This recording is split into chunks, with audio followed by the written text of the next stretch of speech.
একটা খোঁটা দিলে তোমাকে দাউদ নবী যে ভক্তের যুদ্ধে পাঠাইয়া তার বউ বিয়ে কইরা ভূতে খাইছে সে কথা তো কইলে না।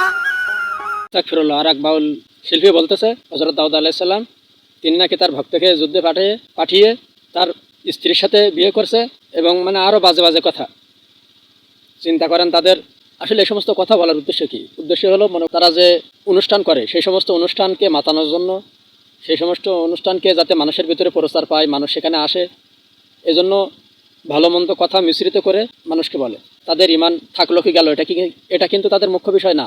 তাদের মুখ্য বিষয় হলো তাদের আসরটা জমজমাট হলো কিনা। আপনারা বাউলের ভক্ত যেই আছেন, আমার কথা হলো আপনি যারই ভালোবাসবেন বাসেন, কিন্তু কোরআন এবং হাদিসকে সামনে রেখে বাসেন, যাতে এই কোরআন আপনার বিপক্ষে আমার বিপক্ষে কিয়ামতের ময়দানে সাক্ষী না হয়।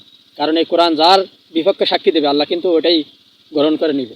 তোমাদের মুহাম্মদ তার ভক্তের স্ত্রীরে বিয়ে কইরা, পালক পোলার স্ত্রীরে বিয়ে কইরা তারপরে তার সাথে ধরা খাইছে, বিয়েই পড়াই নাই কে, এটা তো কইলে না। আস্তাগফিরুল্লাহ। তিনি আরো বলতেছে আমাদের নবী হযরত মুহাম্মদ মুস্তাফা সাল্লাল্লাহু আলাইহি সাল্লাম তার পালক পুত্র যে সন্তান, সেই সন্তানকে যুদ্ধে পাঠিয়ে তার স্ত্রীর সাথে ধরা খাইছে। আস্তাগফিরুল্লাহ। বিয়েও করিনি, আবার ধরাও খাইছে। চিন্তা করেন তাদের কথা কি পর্যায়। এরপরেও কিছু মানুষ এসে বলবে যে হুজুর ওয়াহাবি, সে ওয়াহাবি। আমার কথা হলো ভাই, সময় থাকতে এখনই আমাদেরকে সঠিক পথ খুঁজে নিতে হবে। আপনি আরেকজনকে গালি দেবেন, দেন, কোনো সমস্যা নেই, কারণ সময় সব কিছুর ফয়সালা করে দেবে। আমতাজুল ইয়াউমা আইয়ুহাল মুজরিমুন। আল্লাহ তাআলা কি বলতেছে কোরআনের ভিতরে? হে মুজরিমগণ, তোমরা কি হও?